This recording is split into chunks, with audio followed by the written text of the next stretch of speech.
Assalamualaikum warahmatullahi wabarakatuh. Halo Narapati Bimantara, selamat datang di Vokasi Podcast pada episode kedua. Perkenalkan, aku Yesa Maura Kailani dari Program Studi Manajemen Industri Jasa Makanan dan Gizi Angkatan 60 yang akan membersamai teman-teman Narapati Bimantara pada Vokes kali ini. Pada Vokes kali ini tentunya gak kalah menarik nih dengan episode yang pertama, karena kita akan membawakan tema menjelajahi dunia dan meraih prestasi bersama vokasi. Di sini aku sudah bersama dua narasumber yang hebat-hebat, yang tentunya berkaitan dengan tema vokes kita pada kali ini. Teman-teman Narapati Bimantara, kira-kira ada yang tahu nggak siapa sih narasumber kita pada kali ini? Oke, kita kenalin aja ya teman-teman. Narasumber pertama kita ada Grand Finalis Mawapres IPB 2024, Kak Jahira Anjeli. Halo teman-teman Narapati Bimantara, salam kenal. Dan narasumber kedua kita ada Kak Naura Nur Sadrina dari Awardee ISMAFO di Usong University. Halo, salam kenal teman-teman. Oke, teman-teman Narapati Bimantara mungkin masih asing ya dengan istilah Mawapres dan juga ISMAFO. Aku jelasin sedikit ya teman-teman. Mawapres sendiri merupakan mahasiswa terbaik Indonesia tingkat perguruan tinggi yang berhasil mencapai prestasi yang baik sesuai dengan kriteria yang telah ditentukan. Sedangkan ISMAFO atau Indonesian International Student Mobility Awards for Vocational Student adalah program beasiswa kuliah di luar negeri selama 1 semester yang diperuntukkan untuk mahasiswa vokasi di seluruh Indonesia. Kami undang dua narasumber hebat pada Vokes kali ini agar bisa menjadi bekal bagi teman-teman Narapati Bimantara saat menjalani perkuliahan nanti. Tak kenal maka tak sayang, marilah kita kenal lebih lanjut narasumber kita. Mungkin dari Kak Jahira terlebih dahulu ya Kak ya. Kak Jahira, bagaimana kabarnya Kak? Alhamdulillah baik. Saya gimana kabarnya? Baik juga Kak. Alhamdulillah baik Kak. Oke, mungkin dari Kak Jahira boleh diperkenalkan diri terlebih dahulu kepada teman-teman Narapati Bimantara. Oke, halo teman-teman Narapati Bimantara. Kenalin, nama aku Jahira Anjeli, Program Studi Manajemen Industri Angkatan 58. Salam kenal Kak Salam Jahira. Oke, selanjutnya ada narasumber kedua kita nih teman-teman. Ada Kak Naura. Halo Kak Naura, gimana kabarnya? Kabar baik, alhamdulillah. Yesa aman? Aman, alhamdulillah. Teman-teman Narapati Bimantara juga insya Allah aman Kak. Oke. Boleh Kak Naura untuk memperkenalkan dirinya terlebih dahulu? Baik, terima kasih sebelumnya kesempatannya. Perkenalkan teman-teman Narapati Bimantara, nama aku Naura Nur Syadrina dari Program Studi Manajemen Industri Jasa Makanan dan Gizi Angkatan 57. Oke, salam kenal Kak Naura. Tanpa berlama-lama lagi nih teman-teman, karena di sini sudah ada dua narasumber yang mengikuti program-program berprestasi. Marilah kita bincang-bincang lebih lanjut. Ada pertanyaan pertama nih Kak. Apa sih motivasi kakak yang mengikuti banyak kegiatan sehingga gak hanya kuliah pulang aja? Mungkin dari Kak Jahira terlebih dahulu kali ya. Silakan Kak. Iya, oke. Mungkin teman-teman Narapati Bimantara pernah denger nih istilah mahasiswa kupu-kupu gitu ya. Mahasiswa kuliah pulang gitu-gitu aja tuh rutinitasnya. Oke, jadi motivasinya itu apa? Gini, aku setuju banget bahwa Mbak Najwa Shihab itu pernah bilang bahwa kuliah itu merupakan suatu privilege yang nggak bisa didapetin sama teman-teman mahasiswa lain gitu. Karena kalau semisal kita tahu bahwa anak-anak di Indonesia yang bisa mendapatkan peluang untuk berkuliah di perguruan tinggi itu masih sedikit. Persentasenya tuh cuman masih di angka 5, sekian persen lah. Nah, jadi menurutku itu jadi suatu hal yang mahal karena nggak bisa didapetin sama anak-anak di Indonesia gitu. Jadi makanya kuliah itu merupakan suatu privilege yang sayang banget rasanya kalau semisal kita tuh cuma jadi mahasiswa kupu-kupu. Karena banyak banget yang bisa kita eksplor di bangku kuliah kayak gitu. Oke, menarik ya teman-teman Narapati Bimantara. Selanjutnya marilah kita dengar jawaban dari Kak Naura. Silakan Kak Naura. Jadi aku juga setuju banget nih kata Zaira bahwa kuliah itu adalah privilege gitu. Apalagi kalau aku pribadi, aku anaknya suka buat nyoba hal-hal baru dan suka eksplorasi meskipun 2 hal itu bisa dilakukan di luar kuliah gitu ya, cuman menurutku kegiatan eksplorasi ini bisa didampingi dan difasilitasi ketika kalian ada di kampus gitu, apalagi sekolah vokasi IPB udah Mhm. luar biasa banget ya fasilitasnya. Teman-teman juga bisa ikut kegiatan magang, bisa ikut kegiatan MBKM, ikut hima, UKM, dan sebagainya. Jadi, teman-teman selama masih bisa kuliah, eee, carilah, gunakan waktu ini untuk eksplorasi ilmu-ilmu baru, apalagi Mhm. di bidang yang teman-teman itu sedang tekuni, kayak gitu. Itu sih motivasi terbesar aku buat kuliah. Oke, mungkin jawaban dari kakak-kakak sekalian tuh bisa, menjadi gambaran gitu ya untuk teman-teman Narapati Bimantara saat menjalani perkuliahan nanti. Oke, mungkin agar lebih fokus nih Kak, ke salah satu program berprestasi, mungkin kita bakal lanjut ke Kak Naura terlebih dahulu kali ya. Kak Zahira mohon izin terlebih dahulu. Oke. Oke, kita masuk ke pertanyaan pertama Kak Naura. Boleh dijelasin Kak, alasan dan motivasi Kakak memilih program Ismafo dibandingkan program-program berprestasi lainnya? Oke. Jadi, tadi juga udah dijelasin ya sama Yesa kalau program ISMA itu adalah, sebuah program mobilisasi ke luar negeri selama 1 semester, di bawah Kemenristekdikti, dan itu ada banyak sekali negara-negara yang berpartisipasi gitu. Dan kebetulan, aku ini kan Ismafo 2022 ya. Nah, di tahun ini kebetulan ISMA itu buka root untuk program vokasi, karena sebelumnya ISMA ini hanya sarjana aja. Jadi aku rasa program ini itu kesempatan bagus gitu buat teman-teman mahasiswa vokasi, apalagi ketika teman-teman, insya Allah gitu ya, bisa menjadi salah satu awardee, teman-teman akan difasilitasi, untuk, bertemu dan diajarin langsung sama Eee, orang-orang yang memang bekerja di industri tersebut, praktisi-praktisinya. Kemudian teman-teman juga bisa dapat insight langsung mengenai bidang teman-teman di negara tujuan teman-teman, kayak gitu. Dan bisa, banyaklah hal yang bisa didapat gitu ya, apalagi yang namanya belajar kan kalau misalnya cuman di negara sendiri kurang gitu ya. Jadi teman-teman bisa mendapatkan hal-hal yang baru ketika ikut program ISMA, kayak gitu. Oke, sangat motivasi sekali ya teman-teman. Mungkin dari yang aku dengar, kayaknya banyak yang harus dipersiapkan gitu ya untuk Iya. menjadi awardee Ismafo. Bolehkah di-spill apa aja sih yang perlu disiapin untuk mendaftar program Ismafo mungkin dari segi biaya, berkas, mental, dan lain sebagainya? Oke, kalau untuk yang dipersiapkan pertama dan yang paling utama teman-teman harus berani dan mau mencoba buat ikut dulu, karena itu fundamental sebelum kita memulai sesuatu ya. Kemudian yang kedua, untuk masalah administratifnya, teman-teman harus selalu update untuk apa aja dokumen yang harus dikumpulin buat ikut program ini, karena prosesnya itu sangat panjang dan lama. Kemudian untuk esainya, esai ini, ibarat kayak jiwanya awardee Ismafo. Jadi di dalam esai ini ada tujuan, kenapa teman-teman ikut Ismafo, kemudian kira-kira apa sih yang bisa teman-teman kasih buat bidang teman-teman dan, apa yang teman-teman bisa kasih buat ISMA, kayak gitu, dan bagaimana ISMA ini bisa ngebantu tujuan teman-teman. Jadi, poin-poin itu yang mesti disiapkan baik-baik. Ini juga ada cerita lucu sih waktu aku wawancara, ini bisa dicatat ya teman-teman pertanyaan wawancaranya mungkin.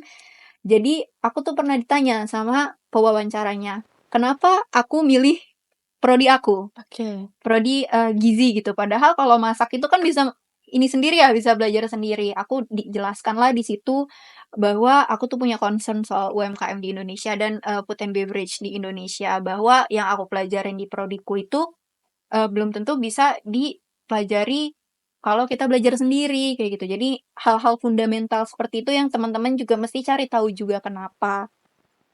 Sehingga, panitia ISMA tuh bisa tertarik lah gitu untuk merekrut teman-teman jadi salah satu awardee. Kemudian tentu saja teman-teman mesti nyiapin soal bahasa Inggris gitu. Kalau misalnya Korea atau beberapa negara lain yang berpartisipasi di ISMA, mungkin bukan first language-nya bahasa Inggris, tapi teman-teman nanti akan masuk ke program internasionalnya di kampus itu, yang mana bahasa pengantarnya itu adalah bahasa Inggris, di mana berarti teman-teman harus berkomunikasi gitu dengan bahasa Inggris. Nggak mesti jago kalau menurut aku, yang penting, eee, bisa dimengerti aja lah ya, kayak gitu.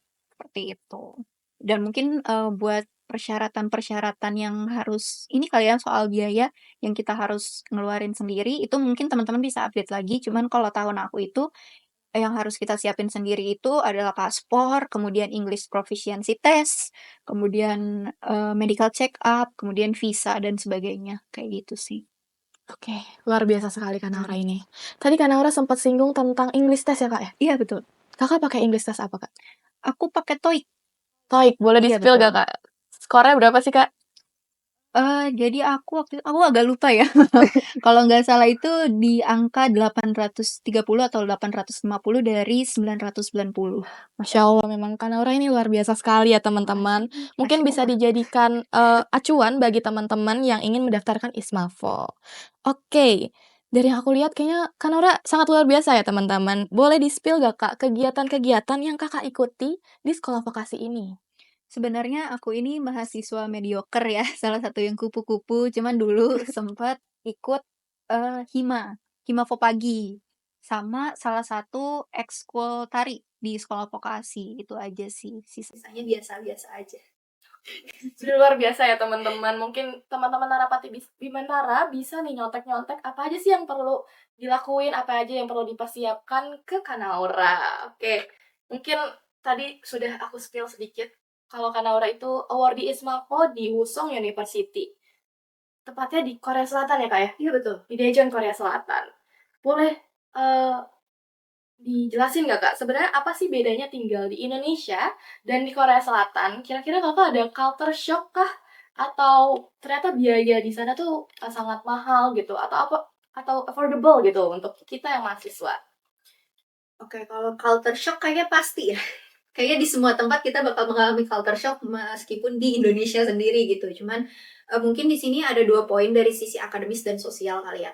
Kalau dari sisi akademis yang paling berasa itu teman-teman di Korea itu lebih ambisius dan lebih kompetitif dalam belajar. Jadi mungkin untuk aku yang agak santai dalam tanda kutip di Indonesia itu agak sedikit kaget meskipun gak ekstrim. Tapi itu jadi motivasi sih buat aku buat belajar lebih karena dengan kayak gitu teman-temannya juga bisa diajak buat diskusi, kita juga jadi lebih semangat buat belajar. Kemudian untuk social wise, sebenarnya di Korea itu nggak terlalu berbeda dengan Indonesia karena dia Asian culture kan, Asian culture. Jadi mungkin yang paling menonjol itu adalah kultur mereka yang hidupnya itu berjalan dengan cepat gitu. Kalau mereka istilahnya pali-pali culture. Jadi mereka jalan aja tuh cepat, nggak bisa lambat kayak gitu. Itu sih. Terus kalau misalnya dalam sisi berteman, mungkin teman-teman pernah dengar stereotip orang Korea tuh judes atau susah diajak berteman, nggak friendly gitu. Sebenarnya kita yang emang mesti reach out duluan gitu, menunjukkan bahwa kita tuh pengen berteman sama mereka. Ketika udah berteman pun mereka friendly gitu ke aku, kayak gitu sih. Kalau misalnya secara general ya. Kalau buat biaya, kayaknya nggak bisa dibandingin sama kurs rupiah deh, karena bakal kelihatan mahal. Jadi ya, tapi kalau misalnya secara yang dibiayai oleh ISMA, kan ada living cost-nya ya. Nah itu aku rasa cukup buat kita hidup decent dan enak gitu di sana, lebih dari cukup kayak gitu sih. Bener banget teman-teman. Kalau misalnya kita pengen berteman, pastinya kita harus reach out terlebih dahulu ya Kak. Nggak hanya di Korea, mungkin di Indonesia atau di IPB sendiri juga seperti itu Kak. Oke, tadi Kakak sempat nyinggung soal keambisiusan mahasiswa di Korea seperti itu. Aku dengar juga sebenarnya di Korea itu punya pressure pendidikan yang lumayan tinggi. Boleh nggak Kak dijelasin metode pembelajaran yang diterapin di Korea? Kalau secara individu sih sebenarnya gak ada bedanya sama kita gitu. Cuman mungkin itu tadi ada pressure-nya aja dari kultur mereka. Cuman kalau misalnya in administrative wise gitu kayak misalnya cara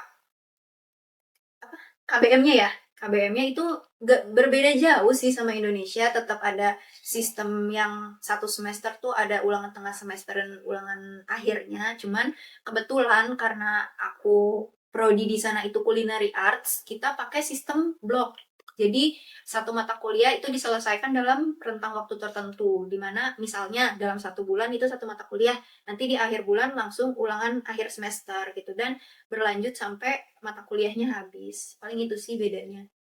Menarik ya teman-teman sistem pendidikan di sana. Menurut Kakak seberapa efektif sih Kak metode pembelajaran yang diterapin di Korea? Efektif gak Kak kalau misalnya diterapin di sekolah vokasi sendiri? Kalau keambisiusannya itu lebih ke pribadi masing-masing ya, tapi bisa dijadikan motivasi aja supaya bisa belajar lebih semangat gitu. Cuman kalau misalnya untuk yang sistematis kayak sistem blok tadi, aku nggak bisa bilang ini bisa diterapin buat semua prodi, cuman aku rasa itu bisa diterapin gitu di prodi aku yang manajemen industri jasa makanan gizi ini, karena sebenarnya mirip-mirip cara praktikumnya. Jadi mungkin untuk sekolah vokasi bisa diterapin gitu, bisa dipertimbangkan. Atau yang sekarang juga nggak masalah sih. Oke, untuk menutup nih sesi tanya jawab dari Kanaura sendiri, kita lanjut ke pertanyaan terakhir untuk Kanaura. Dari program yang kakak ikuti, khususnya di Ismafo ini kak, apa benefit yang kakak dapatkan? Dan apakah hal tersebut tuh berpengaruh untuk jenjang pendidikan ataupun karir kakak ke depannya? Menurut aku sangat berpengaruh karena mungkin aku dari sisi bidang yang aku tekunin ya, karena food and beverage itu kan bidang yang akan selalu berkembang selama manusia masih punya makanan.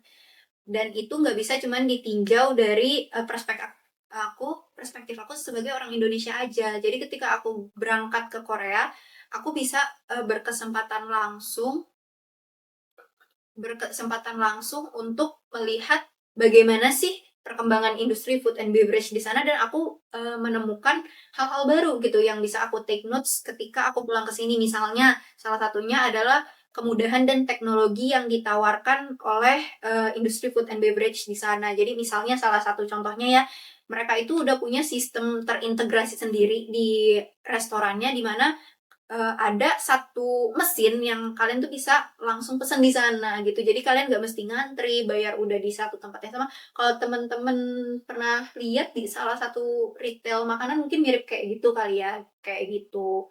Terus kayak gimana food and beverage mereka berkembang gitu di sana. Aku rasa dengan makanan Korea yang maksudnya nggak terlalu banyak lah ya jenisnya gitu aja bisa semasif itu gitu perubahannya, gastronominya gitu, apalagi Indonesia yang banyak gitu, apalagi aku ini punya concern soal UMKM yang Indonesia. Jadi aku rasa hal-hal trivial kayak gitu, termasuk relasi-relasi yang aku dapat dari praktisi-praktisi di sana, itu bisa jadi sesuatu yang aku bawa untuk berkontribusi di bidang aku gitu. Meskipun itu bukan sesuatu yang besar ya gitu, kayak cuma dari aku secara individual aja, tapi aku rasa small things itu matter. Jadi kayak gitu sih, itu benefitnya buat aku. Terus secara skill juga kan pasti kita dapat di sana. Itu bisa jadi portofolio kita buat di karir kedepannya. Begitu sih. Keren banget teman-teman Narapati Bimantara. Semoga apa yang disampaikan oleh Kanaura bisa bermanfaat nih untuk pendidikan kalian ke depannya. Oke, mungkin dilanjut nih ke Kak Jahira.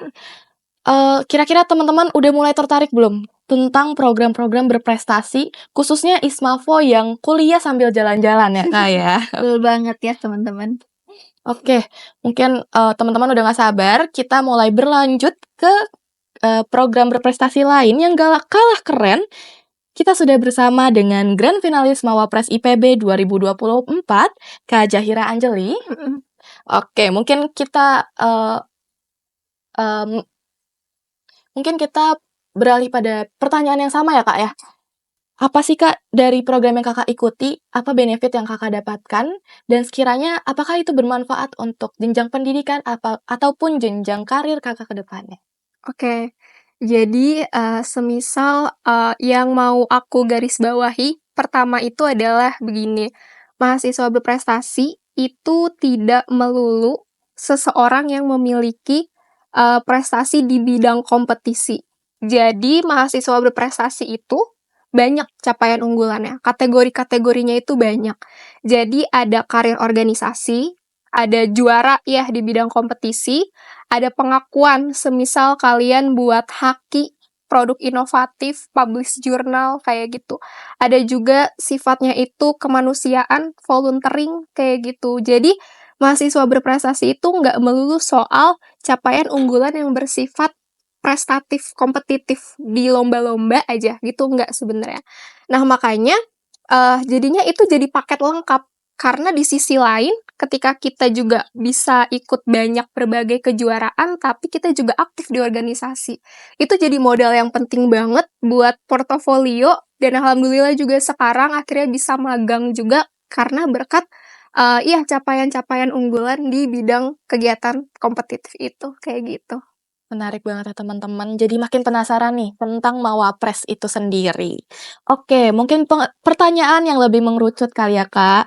Kira-kira apa sih Kak yang membuat Kakak tuh termotivasi Mhm. untuk sering mengikuti perlombaan-perlombaan dan menjadi grand finalis Mawapres IPB 2024?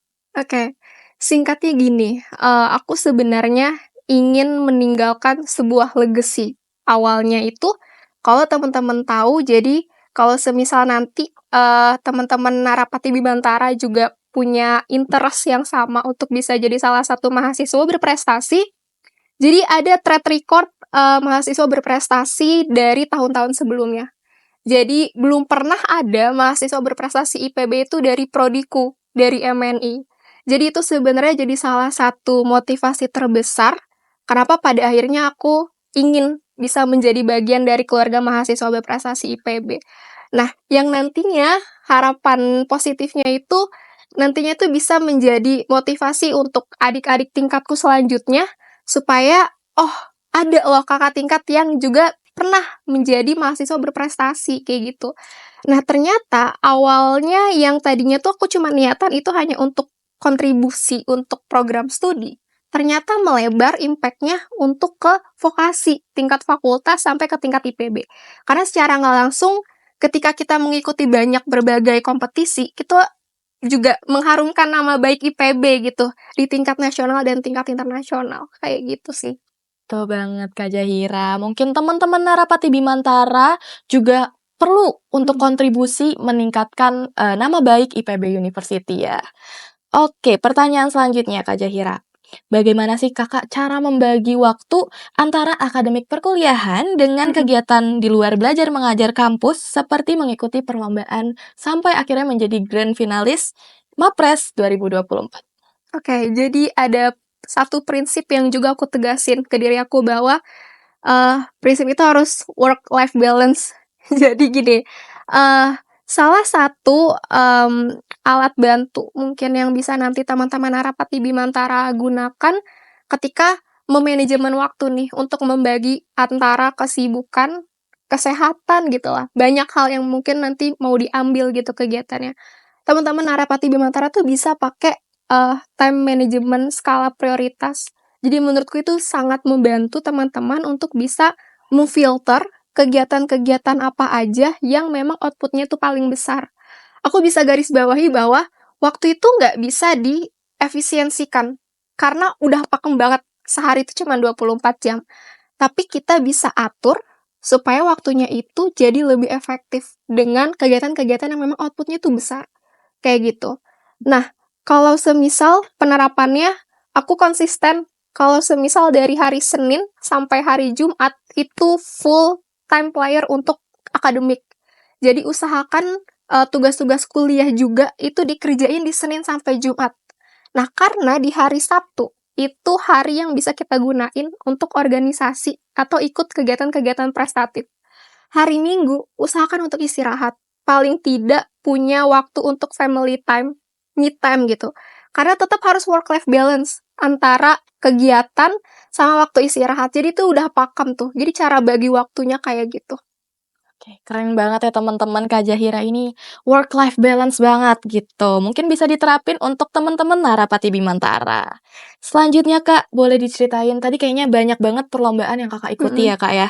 Boleh diceritain gimana sih Kak perjalanan dan tantangan yang Kakak hadapi dari mengikuti banyaknya perlombaan sampai akhirnya menjadi grand finalis Mawapres IPB 2024? Oke, ini mungkin, first sih aku sharing di sini gitu.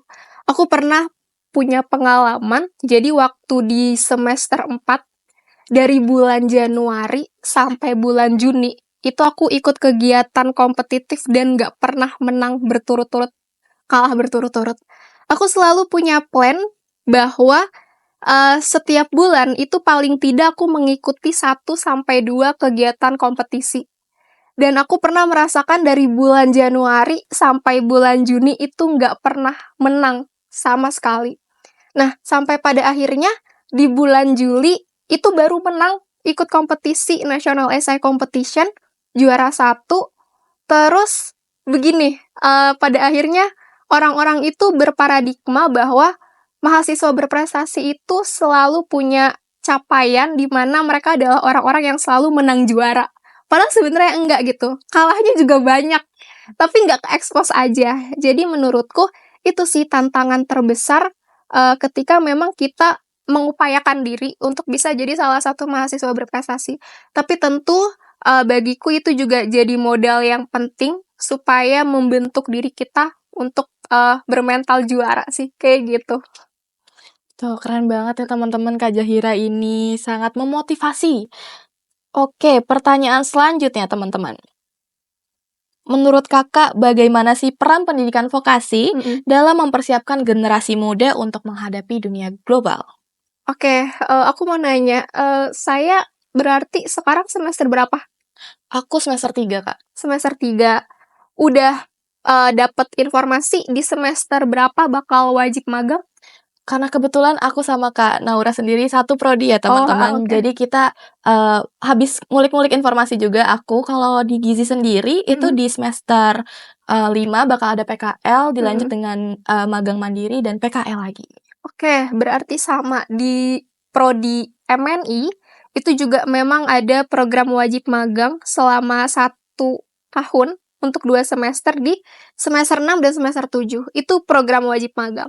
Jadi menurutku memang, visi dan misi program vokasi sekarang itu memang sudah sejalan, karena sepertinya hampir semuanya deh di prodi, sekolah vokasi itu memang mewajibkan untuk magang.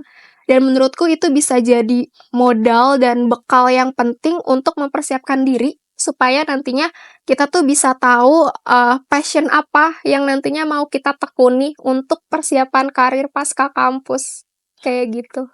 Oke, menarik banget teman-teman. Lanjut ke pertanyaan terakhir nih untuk menutup sesi tanya jawab dari Kak Zahira. Boleh Kak dikasih tips ataupun saran dari Kakak untuk mahasiswa vokasi khususnya Narapati Bimantara yang ingin mengikuti jejak Kakak? Sebenarnya kalau menurutku jangan ngikutin jejak aku ya. Kalau bisa teman-teman Narapati Bimantara harus bisa lebih hebat dari aku gitu. Ya sama Kak Naura juga kayak, teman-teman Narapati Bimantara yang sebentar lagi udah mau masuk ke dunia perkuliahan, nanti harus cari-cari banyak informasi tuh, kayak IPB tuh punya fasilitas apa aja sih yang bisa dieksplor. Jadi harapannya itu bisa jadi sesuatu, atau modal buat teman-teman mahasiswa baru, supaya nanti tahu apa aja yang mau dilakuin di kampus. Jadinya bisa jadi versi terbaik teman-teman, kayak gitu sih harapannya menurut aku. Oke, bener banget kata Kak Zahira. Sebenarnya di IPB sendiri tuh sudah memfasilitasi banyak banget peluang-peluang atau kesempatan bagi teman-teman mahasiswanya. Jadi Narapati Bimantara silakan dipersiapkan, dirancang untuk masa depannya. Oke, tidak terasa kita sudah berada di penghujung acara, Kak. Mungkin sebelum kita akhiri episode kali ini, mungkin dari Kak Zahira dan Kak Naura boleh memberikan kesan ataupun pesan untuk para mahasiswa vokasi yang ingin meraih mereka di masa mendatang. Oke, mungkin dari Kak Naura dipersilahkan. Baik, sebelumnya makasih ya karena udah diundang ke Vokes ini buat sharing sama teman-teman. Pesan aku mungkin hanya 2 aja. Yang pertama, teman-teman jangan takut buat eksplorasi selama masih kuliah, cari ilmu sebanyak-banyaknya. Kalau ada kesempatan diambil aja, nggak usah takut. Ini waktunya teman-teman buat nyoba tanpa takut salah, itu yang paling pertama. Karena, eksplorasi dan, apa tadi, kegagalan tadi itu bisa jadi pedoman buat ngebantu teman-teman, buat nyari tahu tujuan apa sih sebenarnya yang pengen teman-teman cari gitu di masa depan. Yang kedua, jangan lupa bahwa small things itu matter, bahwa partisipasi kecil teman-teman itu bisa jadi, impact yang besar buat bidang yang teman-teman tekuni di masa depan. Khususnya mungkin dalam skala yang lebih besar itu, di Indonesia gitu, dengan kolaborasi dari teman-teman dari, bidang yang lain, kayak gitu sih. Semangat, jangan lupa ikuti SMAVO. Oke, jangan lupa ikut Ismafo nih kata Kak Naura. Oke, dicatat ya teman-teman. Mungkin akan menjadi bekal untuk kalian nanti. Selanjutnya dari Kak Zahira dipersilahkan. Oke, kalau dari aku sebenarnya sederhana. Do more and create more. for achieve more something. Nah, tapi jangan lupa ketika nanti kita udah di atas, itu jadikan sesuatu itu untuk tetap jadi seseorang yang stay humble, rendah hati. Karena perlu diingat bahwa di atas langit itu masih ada langit. Jadi jangan sampai pencapaian setinggi apapun yang sudah pernah kita raih, itu pada akhirnya merusak kepribadian kita, karena kita terlalu sombong. Kayak gitu sih. Semangat teman-teman Narapati Bimantara. Keren banget narasumber kita kali ini. Sangat rendah hati ya teman-teman, pesan yang sangat bagus. Terima kasih Kak Naura, terima kasih Kak Jahira. Gak cuma Narapati Bimantara aja nih yang dari tadi tuh mencatat materi ya yang disampaikan oleh kakak-kakak narasumber. Sebenarnya dari tadi juga aku nyuri-nyuri ilmu nih dari kakak-kakak sekalian. Oke, terima kasih Kak Jahira, terima kasih Kak Naura yang telah meluangkan waktunya untuk hadir pada episode Focus kali ini. Untuk teman-teman Narapati Bimantara, terima kasih sudah menonton dan kita akan berjumpa pada episode selanjutnya. Untuk teman-teman Narapati Bimantara, terima kasih sudah menonton dan kita akan bertemu pada lain hari. Aku Yesa Maura Kailani dari Program Studi Manajemen Industri Jasa Makanan dan Gizi Angkatan 60, pamit undur diri, mohon maaf apabila ada kekurangan yang tidak bisa. Mohon maaf apabila ada kekurangan. Wassalamualaikum warahmatullahi wabarakatuh.